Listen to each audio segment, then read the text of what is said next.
My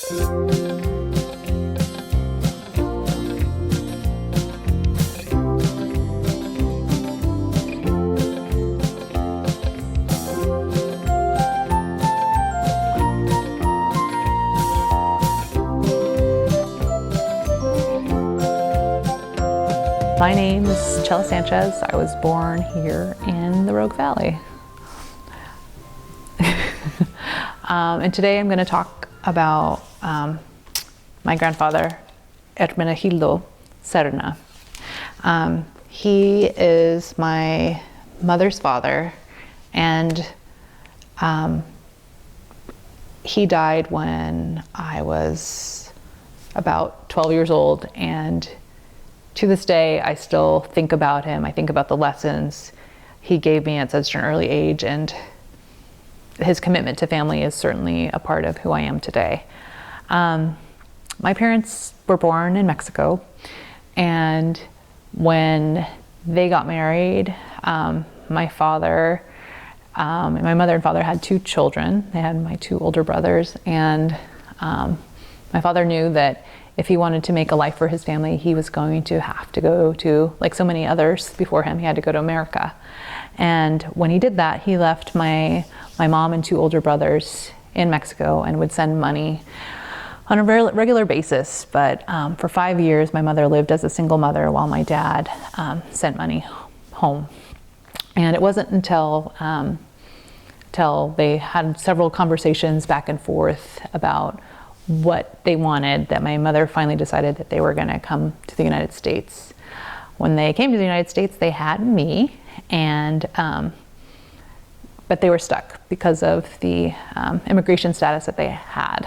And it wasn't until 1987 that my parents received amnesty, and thus were able to travel back to Mexico to see their family, and come back without any hitches. So I knew of my grandfather, but I was 7 years old before I met him. And my parents would get letters from my grandparents, and they were fairly regular, and my parents would send pictures back and forth. And there was stories about who they were, but it didn't connect. I remember being in grade school with my peers, and they would talk about, like, my grandma drives a convertible, and I would say the same thing, which my parents thought was laughable because my grandparents lived in rural Mexico where they've never probably even seen a convertible besides a movie. And when it was finally made possible, my mom traveled to Mexico with myself and my younger brother. My grandparents, although they were very excited that they were going to meet their American grandchildren for the first time, there was also a lot of fear because they didn't know what kind of relationship we were going to have. There wasn't the early toddler years. There wasn't those holidays or anything that they had previously with their grandparents that lived, or their grandchildren that lived in Mexico. So when they had my brother and I come, there was a fear that we were possibly going to reject them. And that was quite the opposite. We were just as interested in their life as they were in ours. And my grandfather was always so curious about me and, like, what our life was like in America. Like, what kind of house do your parents live in? Is it made of wood or is it made of brick? And how do you get to school? And what do they teach you in school? And do you have friends? And what do you like? Do you like sports? And we would be their shadows when we were visiting them, because we were just so curious about, they lived on a ranch, so there was always animals, and the tending of the animals and tending to the fields, and it was just such a fascinating time in life. And one of my favorite stories about my grandfather was, I was probably like 10 or 11, and we were out back, long driveway.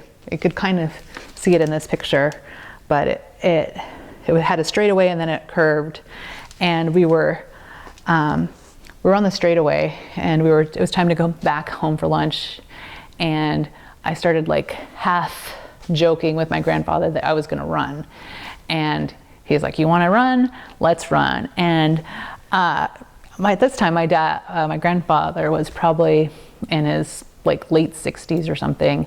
And he was 6'4", 6'5", and like his stride was just more than mine at 11 years old. So he left me in the dust.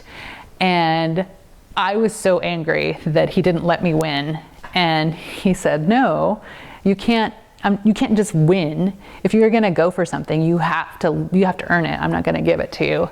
And that is a lesson that has certainly carried through for a lot of my life, because you have to put the work in, and it doesn't matter if it's your relative. Like my husband and I, we play board games and I never expect him to let me win ever. So it's always on our own merit, our own accord. So that's like definitely one of my favorite stories. The other story I wanted to share was the last year of my grandfather's life.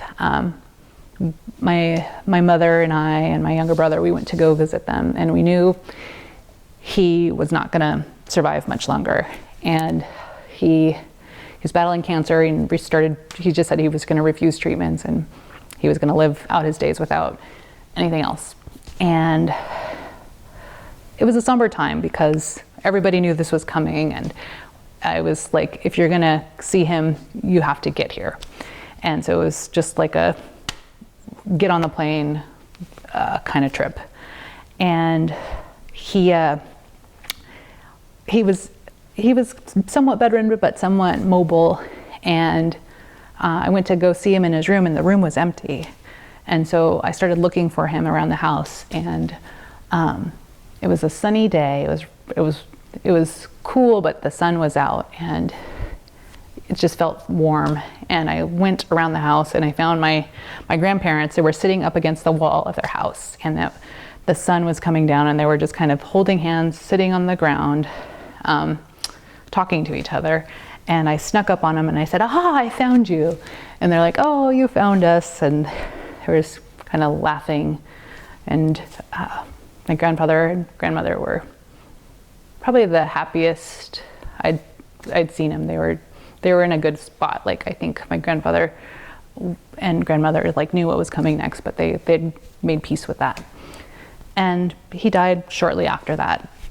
The following year, we came back.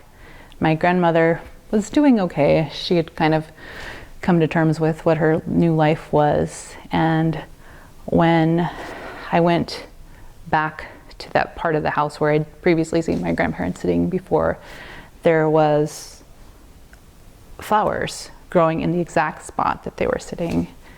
And I remember knowing that my grandfather sent those for my grandmother. And that was definitely for her. And I will always keep that.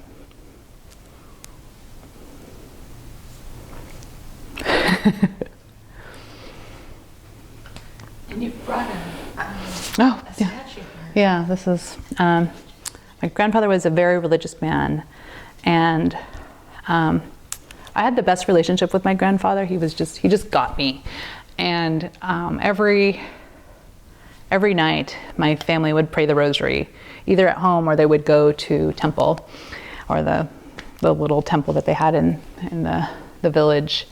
And as I got like to preteen years, I remember thinking, I'm not going to go do the rosary tonight. I'm tired of doing the rosary. And my brother like went because he has no backbone, and he just went. And I remember telling my mom that I was just going to stay home because I felt sick, and which was a total lie. And my grandmother looked at me and she said, "Well, we'll just stay here. We'll all pray together." And I was like the worst, the worst lie that I could have ever told, because I was like, now they're going to look at me while I'm praying. So, yeah, this is. I mean, I'm definitely a spiritual person, and I definitely pray to the Virgin Mary, and she's definitely part of our household. And I definitely get my my love and appreciation of the miracles of the Virgin Mary from my family, my grandparents, and my father, for sure. Chela, thank you. Thank you. That was fun.